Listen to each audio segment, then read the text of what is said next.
Thank you so much. So good to be here. And I know we have to get into it, but I just want to say I feel so honored to be at a Larry Schwartz sit, specifically on your birthday or around your birthday.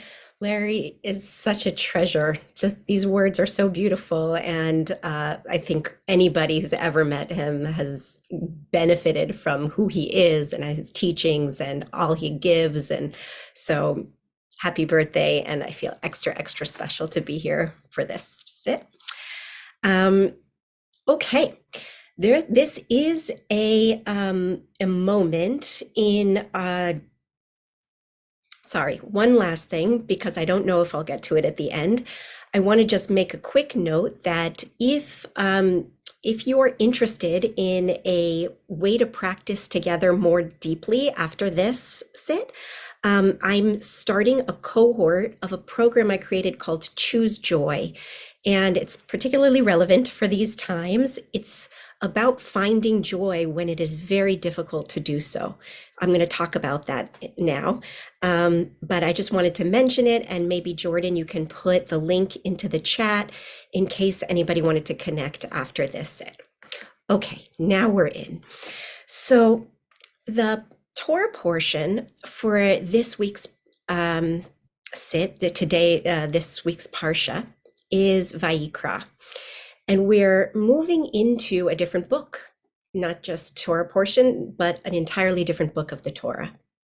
And it is a very curious, kind of interesting moment in the Torah. Jordan, I wonder if you can share. Well, I'll share the screen just to give you an indication of a few lines. If you'd rather just kind of sit back and listen and not pay attention to the texts, you're welcome to do so. I'll read everything out loud. But there's just a few things I want to point out about this moment. So this is Vayikra 1:1. And for those of you looking at the text, the word Vayikra is spelled with a teeny tiny little aleph at the end of the word. And that's because in the Torah itself, that aleph is shrunken. And it says, Vayikra el Moshe, Vayidaber Yud He Vav He Elohav Ohel Moed Lemor. That's translated as, he called to Moses, or, insert pronouns, he, she, they called to Moses, and Yud He Vav He spoke to him from the tent of meeting. That's Vayikra. So right away, there's a lot of interesting, curious things happening here. So the sentence starts with, he called to Moses. This is a brand new sentence in a brand new book. So an editor would probably be like, who called to Moses? We assume, we know, we're told in another few words, Yud He Vav He called.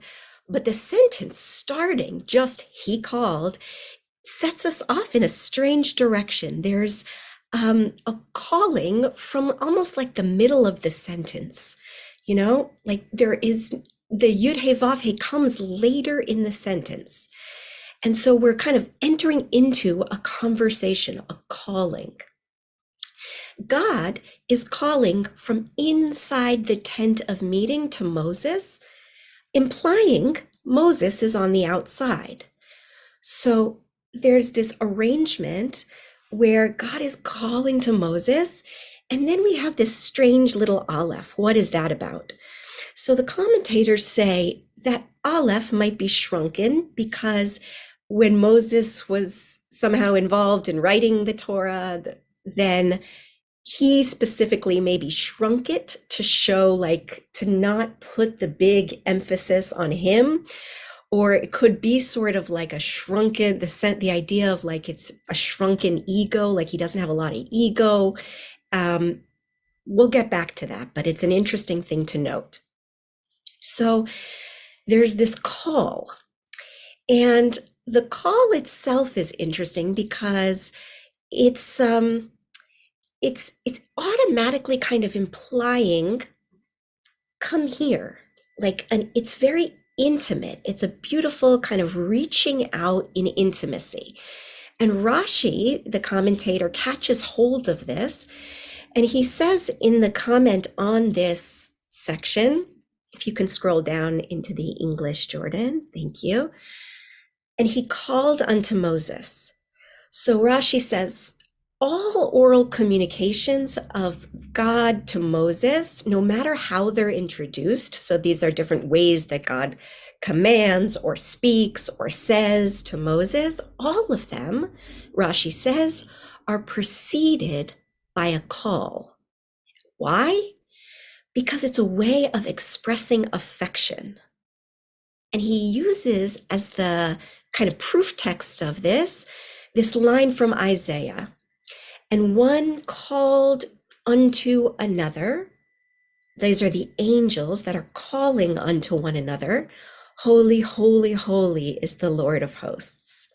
So it's kind of like, if you, and this is actually what more commentators are saying, it's like, if you're going to go get your friend and you barge into his house to get him to just say, get over here, Mark, I want you, Mark.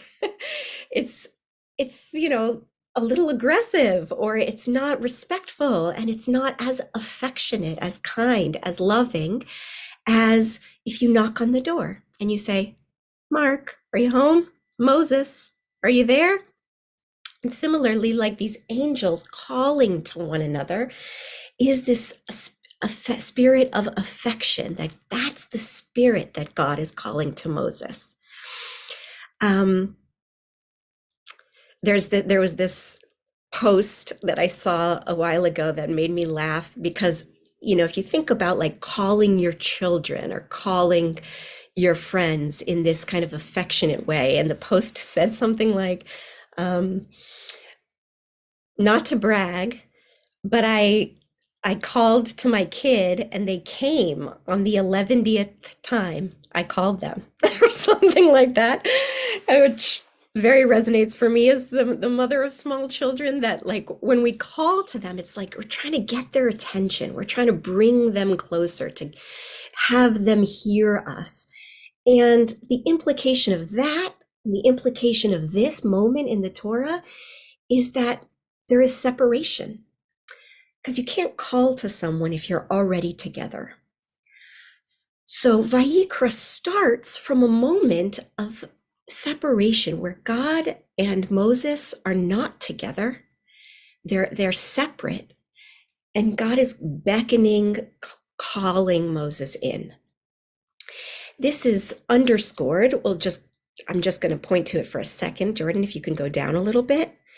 So, as I mentioned, this Vayikra is a new book. The very end of the last book, we have these lines. Moses could not enter the tent of meeting because the cloud resting upon it and the glory of the one filled the Mishkan. So this is explicit. Moses can't get in, cannot access the divine spirit. In some ways, he's exiled from that sense of connection. I don't know about you, but this is a lot closer to how I feel right now than the beginning of Vayikra, than that sense of kind of being called and connecting and kind of plugging back in. I don't know if it's this point in the winter on the East Coast where everything is so still, so cold, or it is just the pain of the world events and the kind of scale of loss and fear and just catastrophe, personal things happening. I don't know, but I'm sure that you've probably experienced some bit of that sense of exile, disconnection, separation from God. If not in this moment, then at some point. And Moses and God, throughout the entire Torah, just like the Israelites and God, go back and forth in this dance of separation and coming back together, and separation and coming back together. And it's an interesting question that we can ask ourselves of what do we do when we're in a moment of exile? The entire book of Esther, the book that we read on Purim, which is in a couple days, is like the backdrop is exile. The Israelites are in exile. God is in some ways in exile, like we don't hear from God the entire book of Esther. And similarly to this moment, so we get the call from God from this place of exile. How? What are the clues? How do we get there when we feel so disconnected? There are a few clues. So the first one I already mentioned, that shrunken aleph. What happens when we soften our sense of I, that sense of separation, even just a little bit, when we say, maybe instead of being like, I feel bad, I want this, I need this, we can kind of relax and just settle into just, feeling how we feel.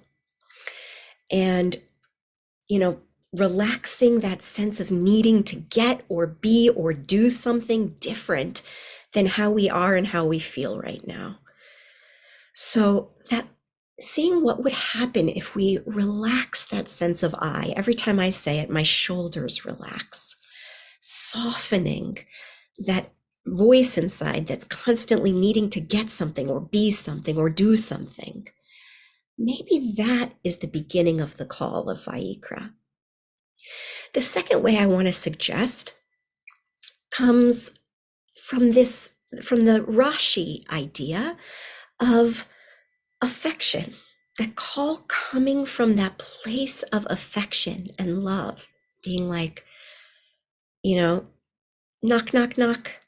What's here? Poor baby, this is hard. This is difficult. Can we bring lots of affection and care to however we're feeling, whether it's connected or disconnected, whatever state that we're in? And the last one I want to bring is this last, so Jordan, if you can scroll down, it's this last piece of Torah. So this is actually Midrash, based in that same chapter of Vayikra. And the Midrash says, it kind of bridges the gap between Shmot and Vayikra.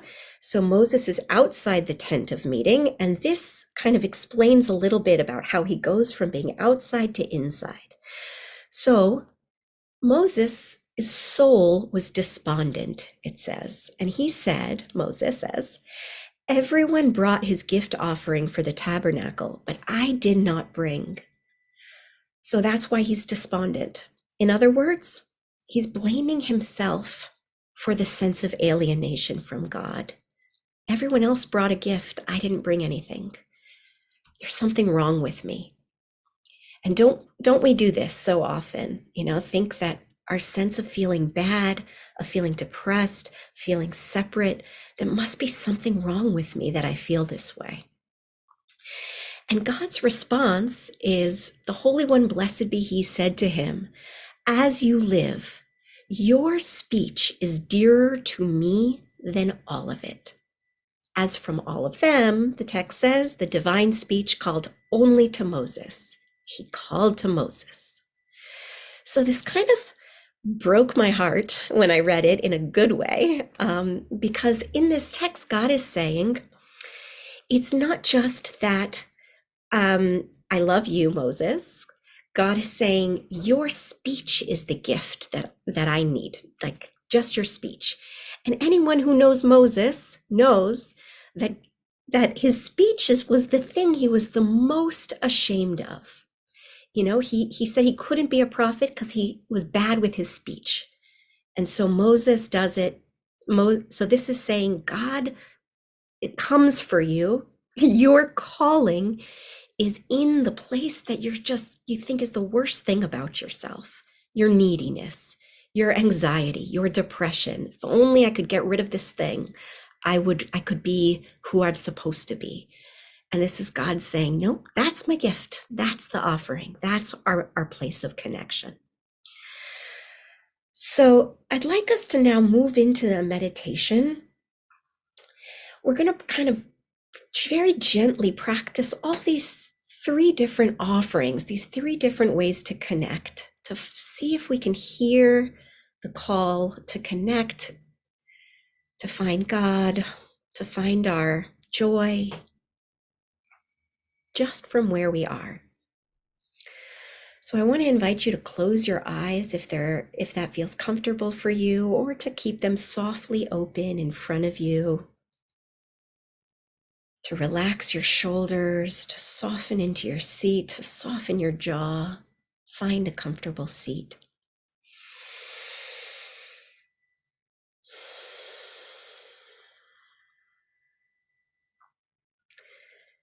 And to just do that softening work of the need to do, to change, to be different than as you are. To reduce that sense of separateness, that aleph of separateness.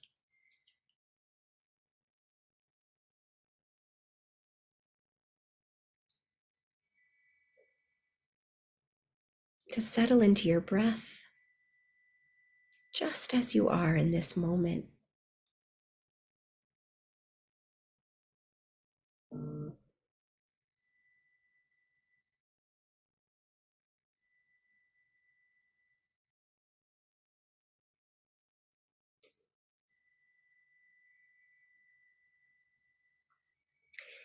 If you're feeling the pain of separation and alienation,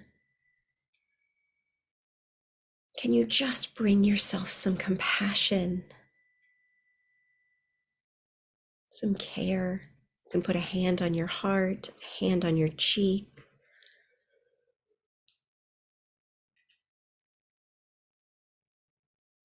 Right now, it's like this.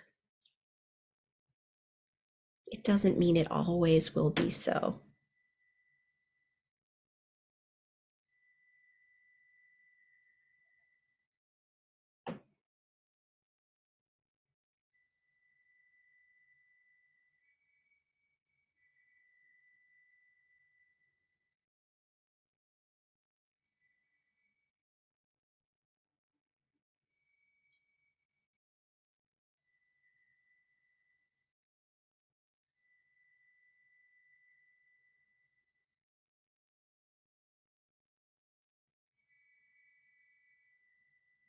As your mind wanders around, just continuing to settle, to soften, to bring care to your experience right now.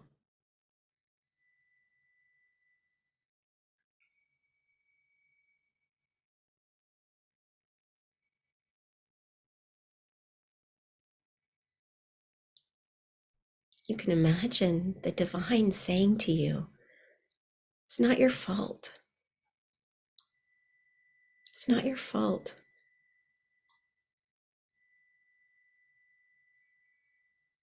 Things are just like this sometimes.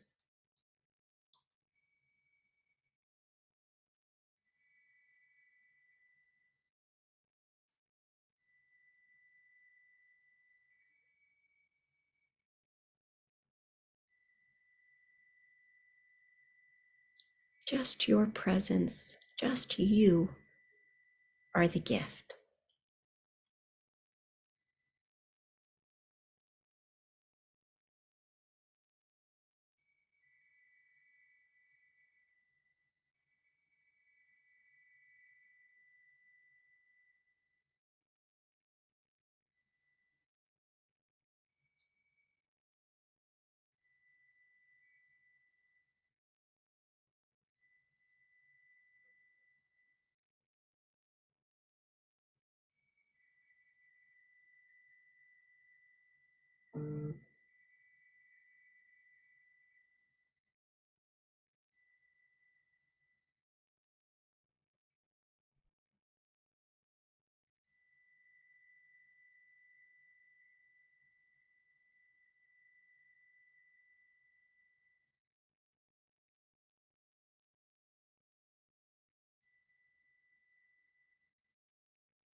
Just this breath. just this moment.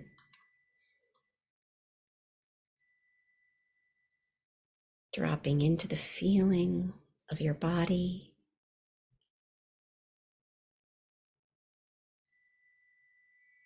the sense of the chair beneath you, the sounds coming in and out of your room.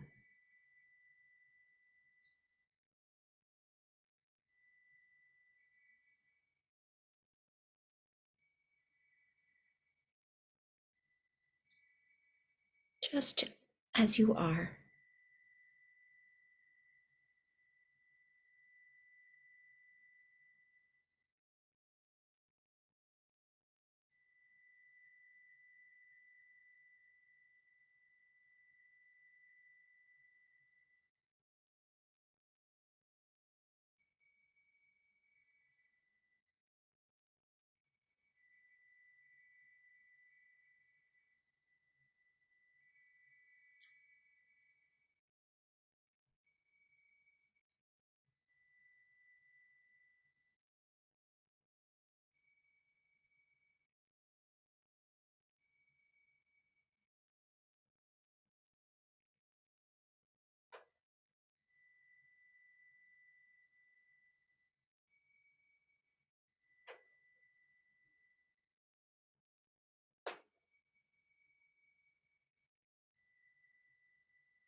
I'm going to hit the bell.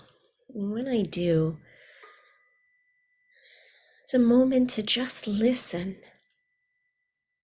Maybe the call of the divine is coming for us all the time.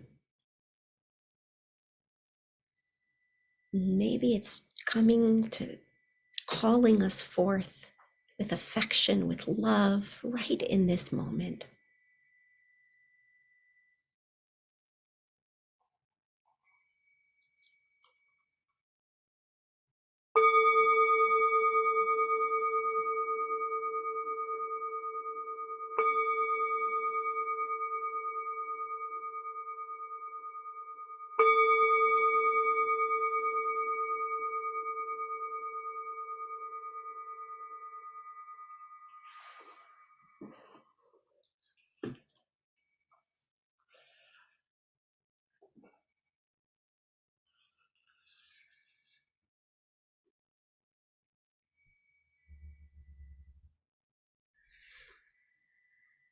And when you're ready, you can open your eyes if they're closed.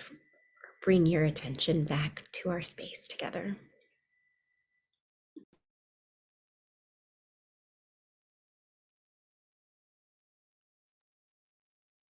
Thank you so much, Yael.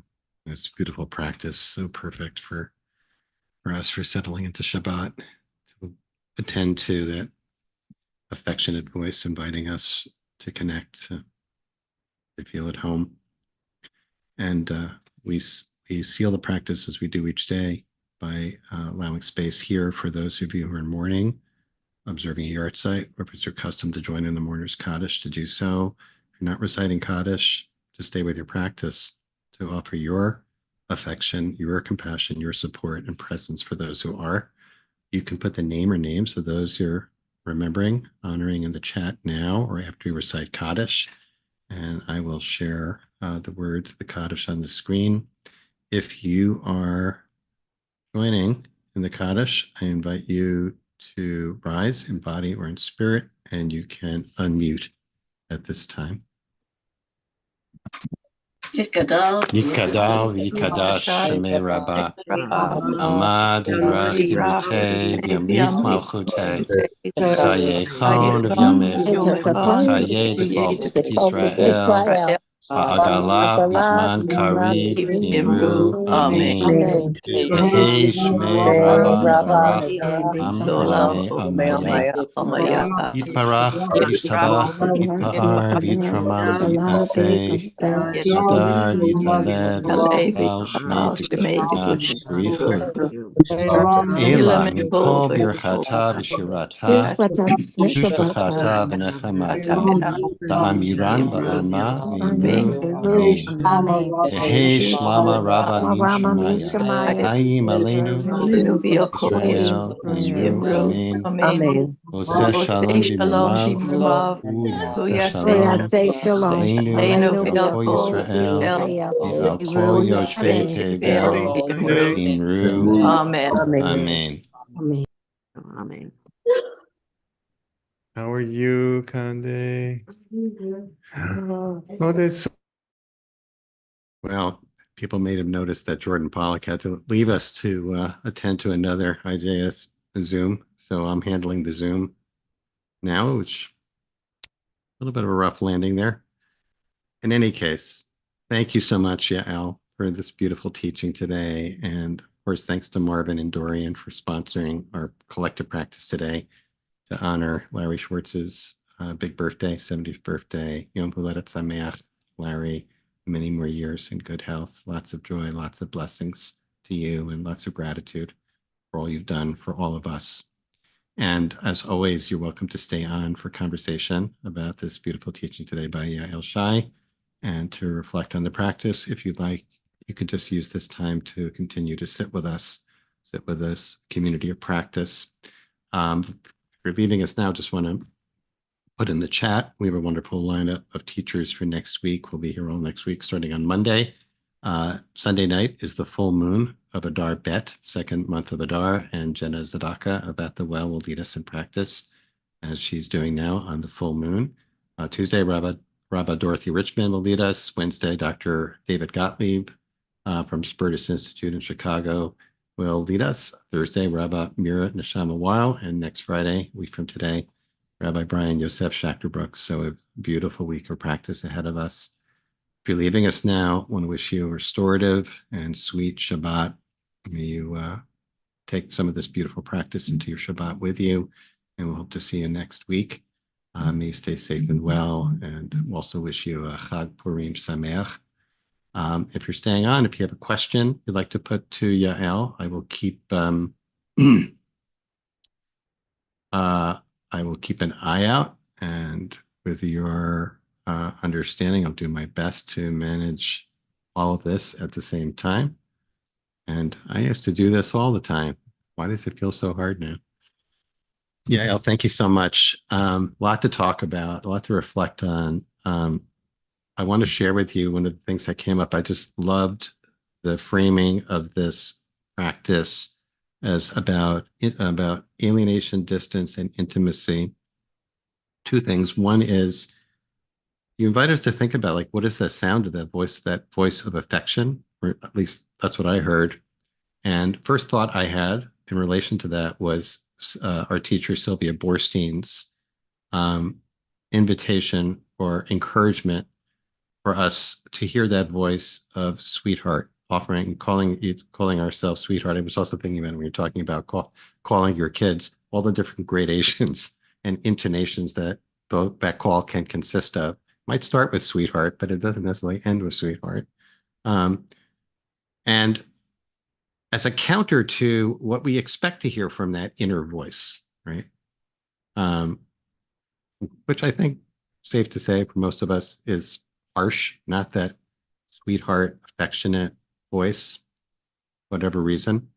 So I wanted to invite you to talk a little bit about that, because so much of the practice feels to me about growing an awareness of the habitual, I think Sylvia used to, as I learned from Sylvia, the tapes that are playing these days, probably the MP3, what MP3 is playing in your head now, as opposed to the cassette tape that's playing.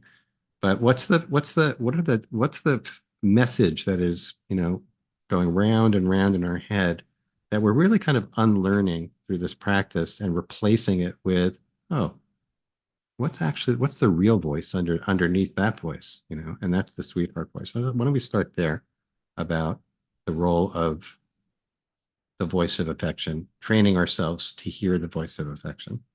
Yeah, I love what you added.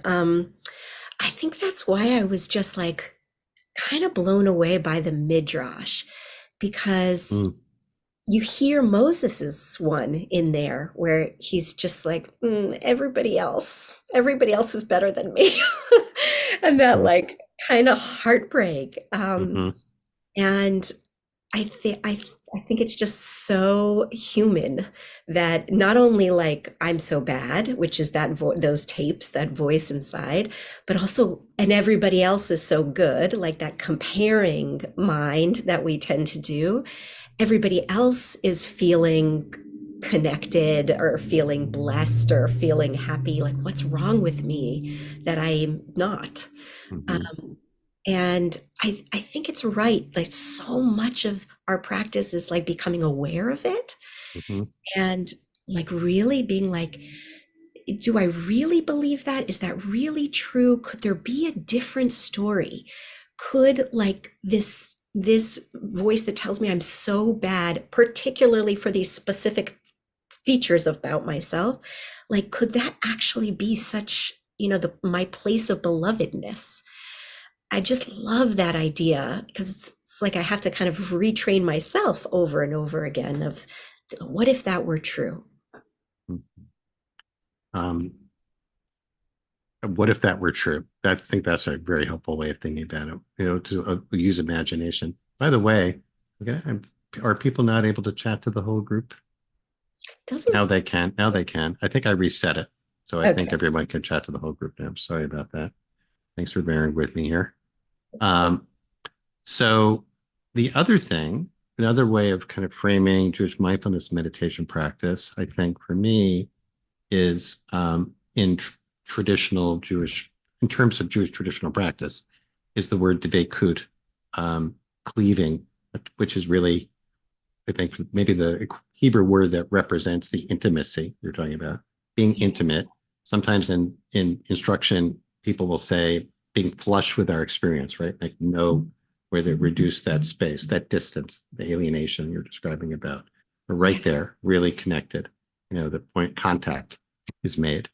So I wanted to invite you to talk about that, about the fluctuation naturally of, be even Moses is not in that kind of contact all the time, clearly, right? He goes through the same stuff we do, right?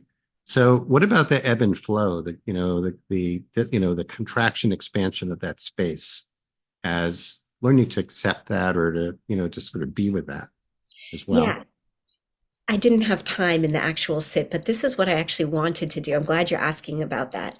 I wanted to ask for those of you that are on right now, if you could put into the chat, because I'm interested in this question from like a collective standpoint of like, what does it actually feel like to be intimate or to have that divikut, like that sense of no separation?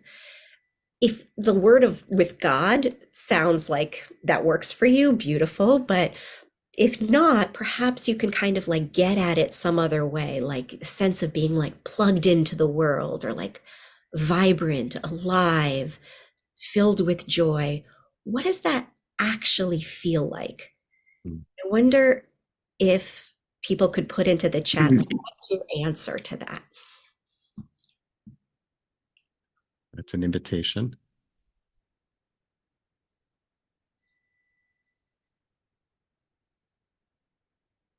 Mm,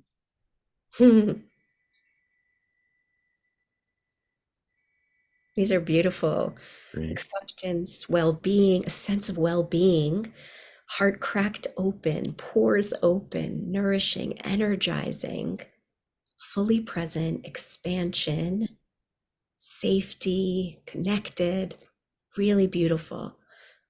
Like if you can kind of get there. Somebody wrote, I don't know. I love that too.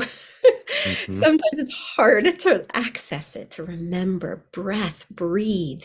Still looking for it. Beautiful. Yeah, just to try and like get there, to be like, okay, this is something that if I don't feel right this moment, I felt at some point in my life. Hopefully, all of us have felt it at some point in our life. And so, Mark, like your question of like, okay, so other times, maybe now, you feel far away from that. And I think sometimes my experience is like just sometimes even remembering that it exists, like calling forth, like, oh yeah, that's what that felt like, almost gives you a sense of a flavor of it right now, right in this moment, from the place of exile. Um, and it is, and sometimes you're just too far away and it doesn't, and you can't get at it. Right. And that too, like there's that being like so accepting that that is also part of this story. Like at the end of Shemot, Moses is on the outside. Later on, when he wants to get to the inside of the promised land, never crosses over, cannot cross over. And so just this dance of like separation close, like if we didn't think about that as failure, we just thought about it as like essential to the operating system. I'm just still so moved by these responses to your They're question. They're so like beautiful. they're fantastic. Marvin is asking. We didn't really focus today in the last. Can't remember this week, but at least one, maybe more of the sets focused on the small olive in Vayikra. Yeah. Um, and Marvin was asking, is there commentary? I think this is a commentary, but is there a commentary that the small aleph, a silent letter in the alphabet, is an invitation to hear the call, that affectionate call, I guess, when we're able to quiet the noise, the story, the tapes, the Mhm. MP3s? I love Um, it's a good, if there isn't, there should be. And you just did it, Marvin. So yes, that's a good one. In that case, like the small olive, it's a also great segue into Shabbat. The small olive represents the quiet, the quieting, the stillness that Shabbat represents, regardless of how traditionally one observes it, right? And it's just such a gift. Like to think about, okay, so what is Shabbat? At some point over the 25 hours when Shabbat comes in tonight, if you have a moment, if we have a moment to hear an effect, that a voice of affection, of invitation, and to sit with that and to feel that connection that you're describing, Dayenu, Yes. to look at like that's a good Shabbat, if you have Yes. that even for a moment, you know, uh, Amen. yeah. So, and it makes it very accessible, and I think people can bring that in, even if you like candles, just like that could be it's a perfect kavanah for that moment of the invitation to welcome in Shabbat or to be welcomed into Shabbat in that way. So just beautiful, Yael. Just going to scroll down for a sec to see other questions. Um, just beautiful observations, Steve Shimon. My experiences of the light of the one surrounding and filling me, so that the only separation, quote in quotes, is the slight ripple in the light that defines my space. Whoa. Beautiful. Whoa. Beautiful. All right. Um, all right. Very, very beautiful. Thanks, Yael. So everything aligned beautifully to have you be our teacher for today. So really grateful to you for stepping in to lead us, and hopefully we'll be able to bring you back. So, oh yes, thank you. In the right. So we also, of course, obviously we're not just slipping into Shabbat, but we are moving into form mode here. And so I don't know if I can do it. I was going to share this thing I did, but I'll I do it on Monday. love that video, Mark. I don't know if I You're can get it such quickly. a Let me good see if I can get it. one. All right. All right. Here we go. Hold on. Maybe I can do this for those who are. Here's a link. Okay, great. I'll be able to share. All right. So my little Purim gift to everybody. Some Midah, soul quality for Purim. the midah tzadkanut of self-righteous indignation. Definitely worth a watch. Thank you. It has the endorsement of Yael Shy, so I'm really proud. Yael's going to write the blurb on the back of the reel. All right, everybody. In the midst of all the pain of and suffering and horror of this time, may everyone have a moment, be able to touch a moment of joy over Purim, and bring that as an antidote, hopefully, to inform our response to all the pain of the world. So, wishing everybody a sweet, restorative Shabbat, a meaningful and even joyful Purim. And we'll look forward to seeing you back here on Monday, everyone. Be safe and well.